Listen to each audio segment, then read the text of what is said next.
Hello everyone, बहुत बहुत स्वागत है आप सभी का निम्बस लर्निंग के इस यूट्यूब चैनल पे। तो जैसा कि आप सब जानते हैं, आरपीएससी एईएन की वैकेंसी ऑलरेडी आ चुकी है और उसके फॉर्म फिलिंग भी अभी चालू है। तो बिल्कुल जल्दी जल्दी अपना फॉर्म फिल कर दीजिए, जो भी लोग अपने आप को इसके लिए एलिजिबल मानते हैं। हमने पिछले सेशन में ट्रांसपोर्टेशन के हमने 2018 वाला पेपर सॉल्व कर लिया था, यानी 2018 आरपीएससी का जो पेपर था उसके अंदर आपके पास प्रीलिम्स में कौन कौन से क्वेश्चंस ट्रांसपोर्टेशन इंजीनियरिंग से आए थे उनको हमने डिस्कस किया था, उनको हमने सॉल्व किया था। इस सेशन में बात करेंगे 2013 के पेपर के बारे में। तो 2013 के पेपर में कौन कौन से क्वेश्चंस आपको देखने को मिले थे, किस लेवल के थे, आइए उनको जानते हैं, उनको ट्राई करते हैं सॉल्व करने की, और जिससे हमें बेहतर अंदाजा लग पाए पेपर किस लेवल का आता है, किस लेवल की तैयारी मुझे चाहिएगी, इससे ज्यादा लेवल की तैयारी मैं करके जाऊंगा ताकि ऐसे क्वेश्चन ना चूके। तो बिल्कुल मत चूके चौहान। चालू करते हैं पहले क्वेश्चन के साथ में। That is bituminous surfacing is done on already existing impervious pavement is known as, यानी अगर मैं बिटुमिनस सरफेसिंग कर रहा हूं पहले से एक सरफेस जो एग्जिस्टिंग सरफेस है उसके ऊपर, उसे क्या कहा जाता है? तो बिटुमिनस की एक पतली थिन लेयर, एक सरफेस लेयर चढ़ाना है, एक आपके पास फ्लेक्सिबल ओवरले चढ़ाना, ओरिजिनल ओवरले के ऊपर, ओरिजिनल आपके पास जो लेयर है, ओरिजिनल जो आपके पास टॉप लेयर है उसके ऊपर एक फ्लेक्सिबल लेयर चढ़ाना, उसको क्या कहते हैं बताइए, क्या कहते हैं उसे? बोलो क्या कहते हैं उसे, बोलो जी। उसे कहा जाता है tack coat. Tack coat basically, जो टेक कोट की अगर मैं बात करता हूं तो ये एस्फॉल्ट की जो है आपके पास एस्फॉल्ट इमल्शन की लेयर होती है। बेसिकली एस्फॉल्ट इमल्शन की लेयर है, ये एस्फॉल्ट इमल्शन लेयर है। इमल्शन बेसिकली आप जानते हैं बिटुमिन को जब पानी के साथ मिलाते हैं आप 40 to 60% बिटुमिन रखा जाता है, उसको आप क्या कहते हो? आप जो है इमल्शन कहा जाता है। उस इमल्शन के अंदर आप कोर्स एग्रीगेट, फाइन एग्रीगेट और फिलर मटेरियल मिला दीजिए, उसको कहते हो कि आप एस्फॉल्ट इमल्शन। तो ये बेसिकली एस्फॉल्ट इमल्शन की एक थिन लेयर होती है, जो बेसिकली एक थिन लेयर लगाई जाती है, जिसका काम बेसिकली क्या होता है? आपको एक स्मूथ कोट प्रोवाइड करना जिसके ऊपर गाड़ी तेज रफ्तार के साथ चलाई जा सकती है। तो ये बेसिकली क्या कर रही है? एक स्मूथ कोटिंग दे रही है आपको, एक स्मूथ कोट प्रोवाइड करती है, जिसकी मदद से आप क्या कर सकते हो? तेज रूप से आप जो है अपना व्हीकल्स इसके ऊपर निकाल सकते हो। अगर मैं बात करता हूँ वियर कोट की, तो वियर कोट क्या है? जो टॉप सरफेस है उसी को वियरिंग कोट कहा जाता है। अगर मैं बात करता हूँ सील कोट की, तो ये सरफेस सीलेंट का काम करता है। It is used for surface ceiling. कोई भी हार्मफुल केमिकल्स और उन सब चीज़ों से बचाने के लिए आप क्या करते हो? सरफेस की सीलिंग करते हो। यहाँ पर जो यूज होता है वो बेसिकली एक लो विस्कस आप यूज करते हो कटबैक को, किसी भी कटबैक को जिसकी विस्कोसिटी क्या हो? काफ़ी कम हो। यानी आप बेसिकली RC1, MC1, SC1 इसके अंदर से किसी को यूज करके एक ऐसा कटबैक यूज करते हो जिसकी विस्कोसिटी कम होती है, जो कि क्या करता है? एक परफेक्ट लेयर बनाता है, जो कि सीलेंट का काम करती है, जिस बिटुमिन की लेयर को पार करके पानी या कोई केमिकल नीचे की लेयर्स पर ट्रेवल नहीं कर सकता। ठीक है। एक कोट होता है जिसे कहता है प्राइम कोट। ये बेसिकली ऐसी लेयर होती है जो लिक्विड लेयर बेसिकली बॉन्डिंग के काम करती है। ये आपके पास एक लिक्विड लेयर है, आपके पास लिक्विड लेयर जो कि used for bonding purpose, bonding के लिए काम लेते हो आप इसको। दो लेयर्स के बीच में बॉन्डिंग बिटवीन लेयर्स, दो लेयर्स के बीच बॉन्डिंग के लिए यूज करते हो आप इसको। बॉन्डिंग बिटवीन लेयर्स, दो लेयर्स के बीच में बॉन्डिंग के लिए आप यूज कर रहे हो इसको, प्राइम कोट को। ठीक है। तो ऐसा पतला लेयर जो बेसिकली काम आ रहा है ओरिजिनल लेयर के ऊपर लगा रहे हो, जिसकी मदद से आप क्या करो? एक फास्ट ट्रेवल के लिए आप जो एक स्मूथ सरफेस चाहिए उसको कहते हो आप टेक कोट। ठीक है। वियर कोट हो गया आपके पास top surface coat, top surface coat. बोलो चारों क्लियर है? चारों क्लियर है। चलें आगे। अगला सवाल आपके पास, Benkelman beam deflection method is used for design of. अभी बात करी हमने बेंकलमैन बीम डिफ्लेक्शन मेथड। ये किस लिए यूज होता है? एक पूरा आप डिफ्लेक्शन बीम लगाते हो एक ट्रक वक के पीछे, एक बड़े व्हीकल के पीछे, जिसकी मदद से बेसिकली NDT मेथड है, नॉन डिस्ट्रक्टिव मेथड है, बेसिकली सरफेस की सेटलमेंट जानने के लिए। इस मेथड से आप क्या करते हो? सरफेस की सेटलमेंट नोट करते हो। सरफेस की surface settlement is noted. Surface settlement is noted by measuring of deflections, by measurement of deflection. Deflection measure करके आप क्या करो? सरफेस की सेटलमेंट नोट करो। ये बेसिकली नॉन डिस्ट्रक्टिव मेथड है, NDT है बेसिकली आपका नॉन डिस्ट्रक्टिव मेथड। आप इसको एक और टेस्ट है प्लेट लोड टेस्ट, उसकी मदद से भी कर सकते थे, लेकिन वहां पे सरफेस आपका परमानेंटली खराब होता था। ठीक है। तो यहाँ पर अगर मैं बात करता हूँ इस टेस्ट में, ये आपका एनडीटी टेस्ट है बेसिकली, वैकल्पिक बीम डिफ्लेक्शन। इसको कब करते हो? जब एक फ्लेक्सिबल ओवरले चढ़ाना है, ओरिजिनल फ्लेक्सिबल पेमेंट जो पहले से बनी हुई है, पहले से पेमेंट बनी हुई है, उसकी सरफेस खराब हो गई तो उसके ऊपर आपको एक फ्लेक्सिबल लेयर चढ़ानी है। जैसे अभी हम बात करते हैं टेक कोट वगैरह की, तो टेक कोट वैसे एक स्मूथ सरफेस पे चढ़ाया जा रहा है, लेकिन अगर एक खराब सरफेस के ऊपर अगर आप एक फ्लेक्सिबल लेयर लगा रहे हो तो उसको कहते हो फ्लेक्सिबल ओवरले। किसके ऊपर लगा रहे हो? पहले से जो फ्लेक्सिबल पेमेंट बनी हुई है उसके ऊपर, ठीक है। तो उसके लिए जो टेस्ट यूज किया था वो कौन सा है? Benkelman beam deflection method. बोलो भाई। Next question, the flakiness index of course aggregate is the percentage by weight of particles having least dimension या thickness less than -% of their mean dimension. यानी अगर बात करता हूं फ्लेकीनेस इंडेक्स की, तो फ्लेकीनेस इंडेक्स क्या होता है?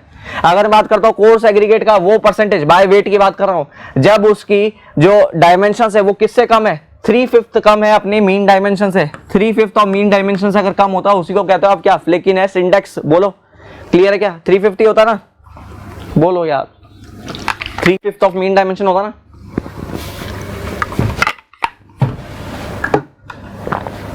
चलें आगे, चलो नेक्स्ट सवाल आपकी स्क्रीन पर।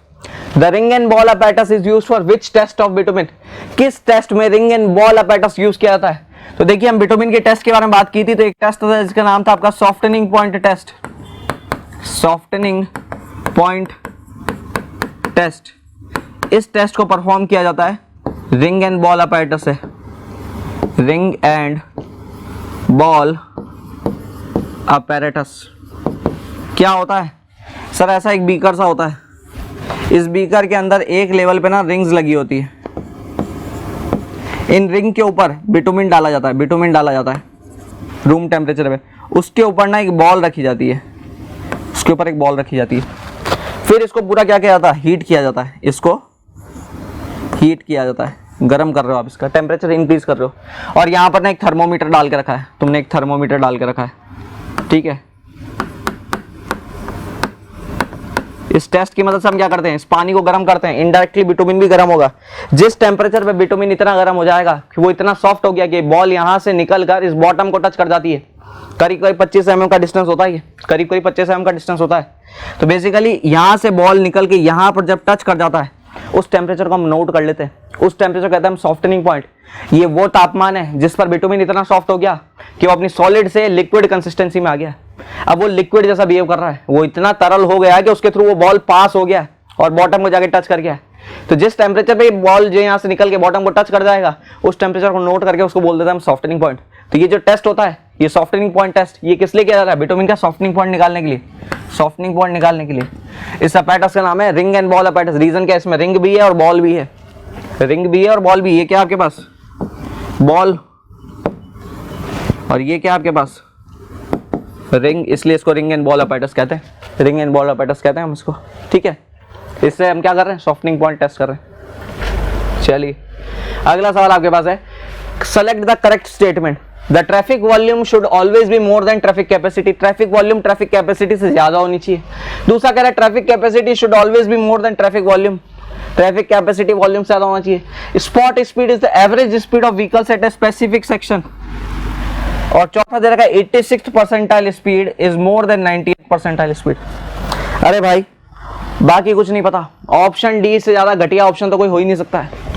ऑप्शन डी महापाप है, इसको टिक करने वाले महापापी लोग, बिल्कुल समझिए। अगर बात करो 98th परसेंटाइल स्पीड की, तो ये वो स्पीड है जिससे ज्यादा क्या है? केवल 2% व्हीकल, इससे ज्यादा स्पीड पर केवल 2% व्हीकल ट्रैवल कर रहे हैं। 98% ऑफ व्हीकल इससे कम स्पीड में मूव कर रहे हैं। वहीं पर 86 परसेंटाइल स्पीड, यानी इसमें 14% व्हीकल्स इससे ज्यादा स्पीड में मूव कर रहे हैं। 86% ऑफ व्हीकल्स इसके बराबर या इससे कम स्पीड में मूव कर रहे हैं। मुझे एक बात बताओ, 86 परसेंटाइल स्पीड क्या कभी भी 98 से ज्यादा आ सकती है? हैं बताओ पापी लोगों, ये तो बिल्कुल ही गलत है। दिस इज योर महापाप, ऐसा महापाप नहीं करना है। तो ऐसा ऑप्शन तो बिल्कुल भी गलती से भी टिक ना करे, सपने में उठ के भी इसको गलती से टिक मत कर देना, ठीक है। आते हैं ऑप्शन नंबर सी पे, स्पॉट स्पीड, जिसे कहा जाता है इंस्टेंटेनियस स्पीड, यानी क्षणिक रफ्तार। बेसिकली एक टाइम पर जो आपकी स्पीड होती है किसी भी मोमेंट पर, उसको कहते हो आप स्पॉट स्पीड या इंस्टेंटेनियस स्पीड। किसी भी मोमेंट पर जो आपकी स्पीड है, वो क्या बोल रहा है? ये एवरेज स्पीड है एक व्हीकल की एक स्पेसिफाइड सेक्शन में, एक पूरे सेक्शन में जब वो चलता है तो उसकी एवरेज स्पीड होती है, उसको कहता हूँ स्पॉट स्पीड। अरे भाई पागल है क्या?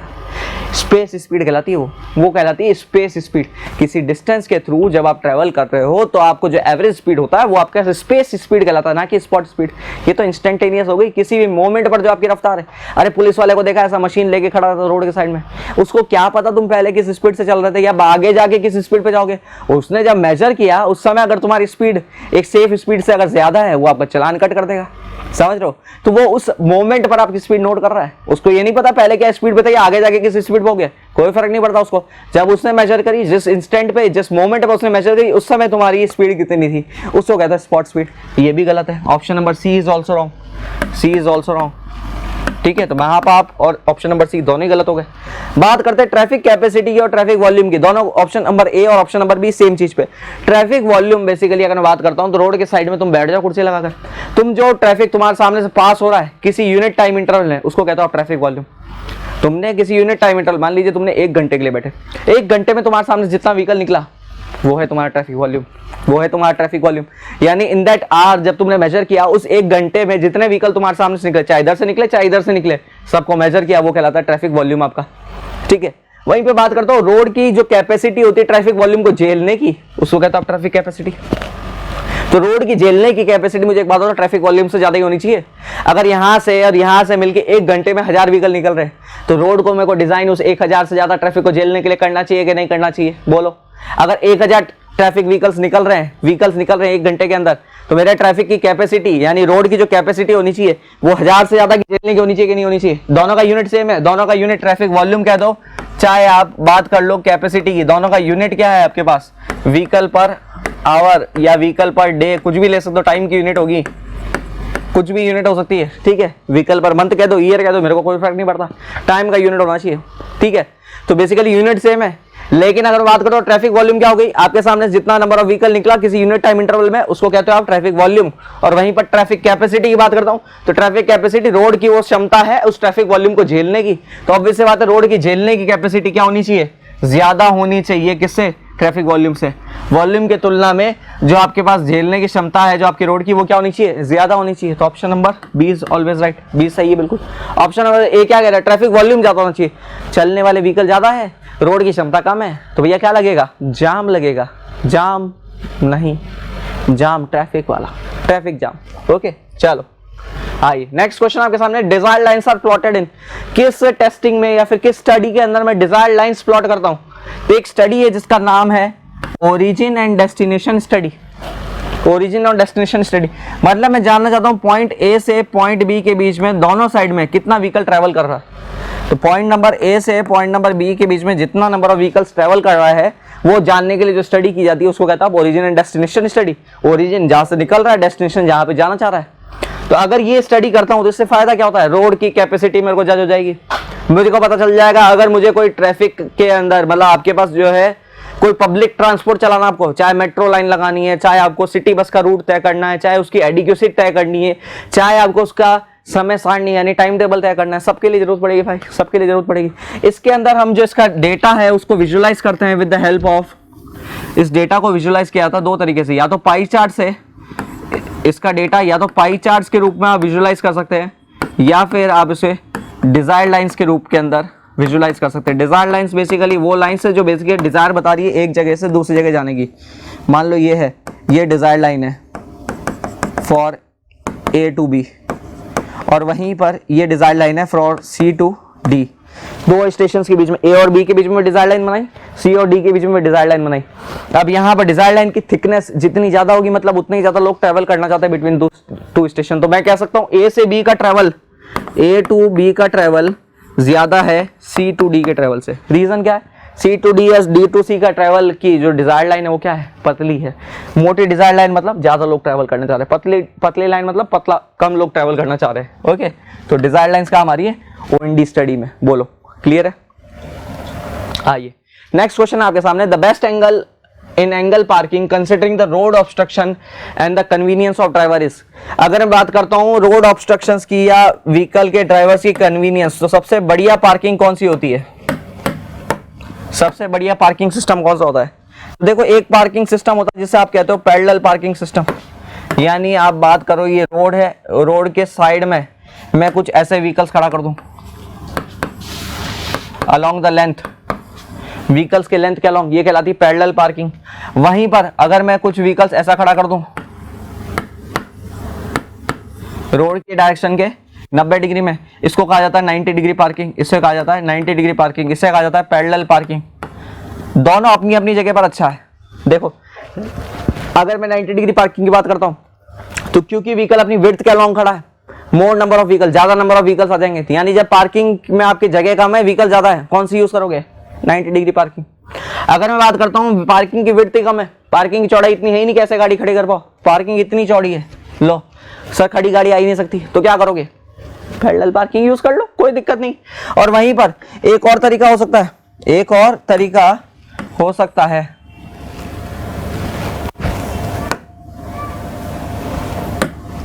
ठीक है, अगर ये रोड है आपके पास 45 डिग्री पर लेन्स बना दो, इनमें गाड़ियां खड़ी कर दो। नो डाउट स्पेस एफिशिएंट नहीं है, ये जगह वेस्ट हो रही है, ये जगह जो है दिस इज गेटिंग वेस्ट, ये जगह भी क्या हो रही है? वेस्ट हो रही है।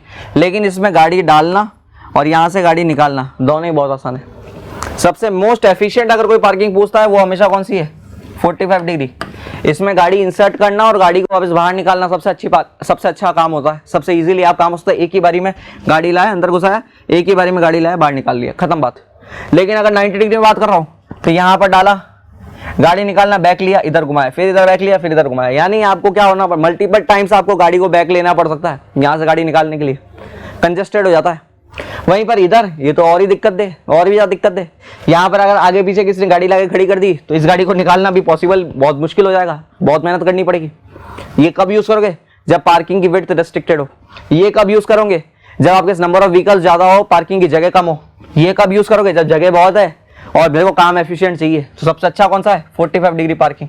और भी 30 डिग्री की, 60 डिग्री की पार्किंग है, वो आपके पास 45 से कंपैरेटिवली कम एफिशिएंट है, अच्छी पार्किंग है वो सब भी, ठीक है। तो एंगल पार्किंग के हिसाब से बात करते हो तो सबसे बेस्ट कौन सी हो जाएगी? बेस्ट कौन सी हो जाएगी? 45 डिग्री पार्किंग। सबसे एफिशिएंट यही है, सबसे एफिशिएंट अगर कोई पूछेगा तो ये है। हाँ, लेकिन अगर कोई पूछ ले पार्किंग की विड्थ कम है, सबसे बढ़िया कौन सी रहेगी? Parallel parking. कोई पूछ लेगा पार्किंग में नंबर ऑफ व्हीकल्स बहुत ज्यादा है तो कौन सी अच्छी रहेगी? 90 डिग्री पार्किंग। तो हमेशा कंडीशन ध्यान से सुनिएगा पेपर के अंदर, क्या कंडीशन पूछी है उसके हिसाब से।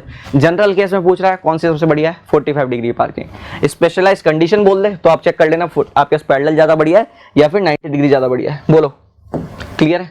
चलो भाई next question. The value of ruling gradient as per IRC in plain terrain is. Plain terrain में रूलिंग ग्रेडियंट कितना होगा? प्लेन टेरेन में अगर मैं बात करता हूं रूलिंग ग्रेडियंट की, if I talk about ruling gradient, तो प्लेन टेरेन में कितना होता है? If I talk about ruling gradient, तो इन प्लेन टेरेन क्या वैल्यू है इसकी? प्लेन टेरेन में क्या वैल्यू है? 1 in 30। 1 in 30। अच्छा, कमेंट कीजिए, कमेंट कीजिए आपके पास ये वैल्यू आपके पास रोलिंग टेरेन में और हिली या माउंटेनियस टेरेन में कितनी है? रोलिंग टेरेन में कितनी वैल्यू है और हिली या माउंटेनियस में कितनी है? बोलो, कमेंट कीजिए। रोलिंग टेरेन में या हिली या फिर माउंटेनियस टेरेन में कितनी है? अगर रोलिंग टेरेन में बात कर रहे हो ये वैल्यू कितनी है? 1 in 20। और हिली या माउंटेनियस टेरेन में बात करोगे 1 in 16.7। ये वैल्यूज है आपके पास। तो प्लेन टेरेन में पूछिए, प्लेन टेरेन में कितना है? 1 in 30। Option number D is your correct answer. Option number D बिल्कुल सही है। बोलो, नेक्स्ट क्वेश्चन आपके पास। The maximum super elevation on hill road should not exceed. Hill roads पर मैक्सिमम सुपर एलिवेशन किससे ज्यादा नहीं होना चाहिए? बोलो, हिली रोड्स पर maximum value of super elevation, maximum value of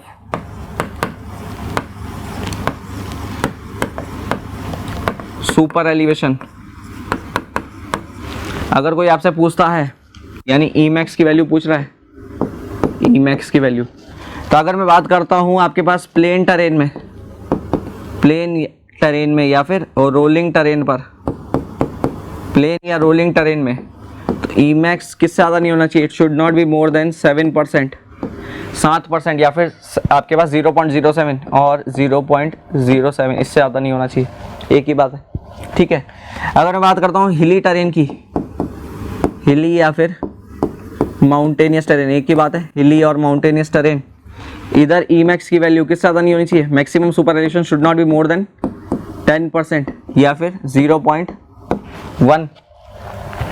अगर मैं बात करता हूँ अर्बन टेरेन की, शहरी इलाके में, अर्बन इलाकों में ई मैक्स की value should not be more then 4% और 0.04। तो आपके साथ अगर मैं बात कर रहा हूँ, इसने बोला हिली टेरेन का, तो किससे ज़्यादा नहीं होना चाहिए, 10% से ज़्यादा नहीं होनी चाहिए सुपर एलिवेशन। इससे ज़्यादा दिया तो रोलिंग हो जाएगी इनसाइड में, अंदर की साइड में रोलिंग हो सकती है। ठीक है, तो वैल्यूज़ आपको ध्यान में रखनी है, बहुत इंपॉर्टेंट वैल्यूज़ है, याद रखिएगा, इंपॉर्टेंट वैल्यूज़ है अकॉर्डिंग टू IRC। बोलो, चलें आगे, आओ भाई नेक्स्ट क्वेश्चन आपके सामने। अगला सवाल जो आपके सामने, the distance travelled by the vehicle during the total reaction time is called as. Total reaction time में जितना व्हीकल जितना डिस्टेंस कवर करता है उसे क्या कहा जाता है, रिएक्शन टाइम। वो टाइम जिस टाइम पर आप व्हीकल बेसिकली अपने आप से चल रहा है, आप कोई भी प्रॉब्लम को देख के सोचते हो कि मेरे को इसको रिएक्ट करना है, क्या करूं। मान लो रोड के ऊपर एक छोटा गड्ढा दिख गया, अब आपकी आंखें उसको देखेगी, ब्रेन तक सिग्नल भेजेगी कि भैया गड्ढा है। अब ब्रेन सोचेगा, अपना विचार करेगा कि उस गड्ढा, छोटा गड्ढा है निकाल ले क्या ऊपर से, या फिर गड्ढा बड़ा है तो ब्रेक लगाना चाहिए। वो सब सोच विचार कर रहा है। अगर उसमें जीवित निर्जीव चीज का कोई उपयोग हो रहा है तो उस केस में वो अपने इमोशन भी डालेगा और उसके बाद एक्शन देगा आपके हाथों और पैरों को, उसको कहता है वॉल्यूशन। ये कहलाती थ्योरी पूरी PIV थ्योरी, साइकोलॉजी का थ्योरी है बेसिकली। तो पूरा जब ये टाइम लग रहा है, इसमें जितना समय लग जाता है उसको आप कहते हो रिएक्शन टाइम। ये रिएक्शन टाइम में जितना डिस्टेंस कवर करते हैं उसको क्या बोलते हैं अपन, लैग डिस्टेंस। लैग डिस्टेंस क्या आपका basically, distance covered by the vehicle, distance covered by the vehicle during reaction time, during reaction time. Reaction time में आपका व्हीकल जो डिस्टेंस कवर करता है उसको कहते हैं लैग डिस्टेंस। कितना होता है ये लैग डिस्टेंस, अगर बात करता हूँ लैग डिस्टेंस की, कितना होता है ये, जो भी आपके व्हीकल की एवरेज स्पीड थी दैट इज v इनटू जितने टाइम में उसने डिस्टेंस कवर किया है that is reaction time TR। ये जो TR होता है रिएक्शन टाइम, ये जनरली आधे सेकंड से लेकर 5 सेकंड के बीच में कुछ भी हो सकता है, पर्सन टू पर्सन डिपेंड करता है, हर इंसान का अलग अलग हो सकता है, लेकिन जो रेंज है वो कितना है, आधे सेकंड से 5 सेकंड के बीच में। जितना एक्सपीरियंस ड्राइवर होगा उसका ये टाइम उतना ही कम होता है, जितना एक्सपीरियंस ड्राइवर होगा, जितना उसका ड्राइविंग आवर्स ज़्यादा है उतना ये टाइम कम होता जाएगा। लेकिन जितना नौसिखिया ड्राइवर होगा उसका ये टाइम उतना ही क्या होता है, ज़्यादा भी होता है। तो हर इंसान का अलग अलग हो सकता है। रेंज क्या आपके पास, आधे सेकंड से लेके 5 सेकंड की। बोलो, ये रिएक्शन टाइम की रेंज है। बोलो, चलो भाई next question. The stopping sight distance is always, जो SSD है वो क्या है, less than overtaking sight distance, equal to overtaking sight distance, more than overtaking sight distance, या इक्वल टू लैग डिस्टेंस। देखो SSD ये तो बिल्कुल फिर से महापाप वाली सिचुएशन है। पापियो, महापापी नहीं बनना है, पापी बनो, महापापी ना बनो, महापापी नहीं बनना है। देखो अगर मैं बात करता हूँ स्टॉपिंग साइड डिस्टेंस की SSD की, वो क्या होता है, it is equal to lag distance plus braking distance. तो इक्वल टू लैग डिस्टेंस तो कैसे ही हो सकता है, ब्रेकिंग डिस्टेंस भी कुछ तो होगा। ब्रेकिंग डिस्टेंस यानी वो डिस्टेंस जिसमें आप ब्रेक लगा रहे हो। अगर मैं इसकी बात करता हूँ, फॉर्मूला क्या हो जाएगा, V into TR plus V² upon 2GF, ये हो जाएगा आपका टोटल SSD। तो basically it can not be equal to lag distance, तो ये तो बिल्कुल ही गलत है। ये ओवरटेकिंग साइड डिस्टेंस से कम होता है, बराबर होता है या ज़्यादा होता है। मुझे एक बात बताओ, किसी भी गाड़ी को ओवरटेक करना है, क्या आपको ज़्यादा दूरी तक दिखना चाहिए उसको सेफली ओवरटेक करने के लिए? मुझे एक बात बताओ, गाड़ी रोकने में जितना डिस्टेंस दिखना चाहिए या फिर गाड़ी ओवरटेक करने में ज़्यादा डिस्टेंस दिखना चाहिए? दोनों में किस में ज़्यादा दिखना चाहिए? भाई साहब, ओवरटेक करने में आपको लंबा दूरी लगता है उसको क्रॉस करके आगे जाने में, जबकि गाड़ी रोकना है तो क्या करना है, सोच विचार करना है, ब्रेक लगाना है, खत्म बात। ब्रेक लगाने में होता 20 मीटर में 30 मीटर में आराम से ब्रेक लगा लो, 10 मीटर में ब्रेक लगा लो। वहीं पर ओवरटेक करने में हो सकता है आपको 100 मीटर 200 मीटर 300 मीटर 400 मीटर की दूरी चाहिए हो, डिपेंड करता है कंडीशंस के ऊपर। तो अगर मैं कहता हूँ स्टॉपिंग साइड डिस्टेंस ये मिनिमम साइड डिस्टेंस होती है, ये कभी भी ओवरटेकिंग साइड डिस्टेंस से आता नहीं हो सकता है। It is always lesser than OSD। SSD जो होती है आपकी स्टॉपिंग साइड डिस्टेंस जो है, it is always lesser than overtaking sight distance. Overtake करने के लिए जितना दूरी दिखना चाहिए वो हमेशा ज्यादा होगा as compare to stopping sight distance, यानी गाड़ी रोकने के लिए जितना दूरी दिखना चाहिए वो हमेशा कम होने वाला है ओवरटेक करने से। ठीक है, क्वेश्चन नंबर 11 बहुत आसान हलवा क्वेश्चन। आइए नेक्स्ट क्वेश्चन देखते हैं, लास्ट क्वेश्चन है इस पेपर का। For a pavement design that is recommended safe lateral coefficient of friction is. अगर मैं बात करता हूँ कोफिशिएंट ऑफ फ्रिक्शन की, तो हमने बात की थी फ्रिक्शन दो टाइप्स हो सकता है रोड के ऊपर, कैसा, लेटरल फ्रिक्शन या लॉन्गिट्यूडनल फ्रिक्शन। तो अगर मैं बात करता हूँ फ्रिक्शन की, फ्रिक्शन कोफिशिएंट की, तो कोफिशिएंट भी दोनों साइड के होंगे। आपके पास लेटरल फ्रिक्शन कोफिशिएंट भी होगा, लेटरल फ्रिक्शनल कोफिशिएंट भी होगा, और उसके अलावा आपके पास लॉन्गिट्यूडनल फ्रिक्शनल कोफिशिएंट भी होगा, लॉन्गिट्यूडनल फ्रिक्शनल कोफिशिएंट। क्या वैल्यूज होती है लेटरल फ्रिक्शनल कोफिशिएंट की? एफ लेटरल की वैल्यू 0.15 फिक्स है। और वहीं पे अगर कोई मेरे से पूछता लॉन्गिट्यूडनल फ्रिक्शन कोफिशिएंट की, तो लॉन्गिट्यूडनल फ्रिक्शन कोफिशिएंट की वैल्यूज कितना होता है? It is between 0.35 to 0.40। तो आपको पूछी किसकी है? लेटरल की पूछी ना, लेटरल की पूछी है, तो लेटरल के लिए कितना हो जाएगा? 0.15। Option number B is correct. Option number B बिल्कुल सही, कोई दिक्कत नहीं, बोलो क्लियर है। तो ये सारे कुछ क्वेश्चंस थे जो आपको 2013 के पेपर में देखने को मिले थे। आरपीएससी ए के 2013 प्रीलिम्स में जो क्वेश्चंस ट्रांसपोर्टेशन के रिगार्डिंग आए थे वो सारे डिस्कस कर लिए हमने। तो आप अपनी प्रैक्टिस इस 2018 और 2013 के पेपर के अनुरूप जो है आप अपनी प्रिपरेशन रख सकते हैं, और इससे थोड़ा लेवल अप की प्रिपरेशन रखेंगे और भी बेहतर होगा। रीज़न है कि आपके पास इन पेपर्स के बीच में टाइम डिफरेंस अच्छा खासा है, और चूंकि एक टाइम डिफरेंस है जिसके अंदर कंपटीशन भी थोड़ा बढ़ गया है, तो उस केस में आप क्या कर सकते हैं, इससे ज़्यादा लेवल के क्वेश्चंस की उम्मीद कर सकते हैं। तो आपको इस लेवल की पढ़ाई, उससे ज़्यादा लेवल की पढ़ाई आपको करनी है, तो आपको ध्यान पड़ गया होगा किस लेवल के क्वेश्चंस आपको प्रीवियसली देखने को मिले। तो आई होप इन सेशन से आपको जो है ट्रांसपोर्टेशन का एक अच्छा इंसाइट मिला होगा। तो ऐसी और जानकारियों के लिए, दूसरे वीडियोस के लिए, दूसरे सब्जेक्ट्स की जानकारियों के लिए जुड़े रहिए आपके favourite online learning portal nimbus learning के साथ, क्योंकि ये आपके फ्यूचर की तैयारी powered by engineers academy. Thank you so much guys.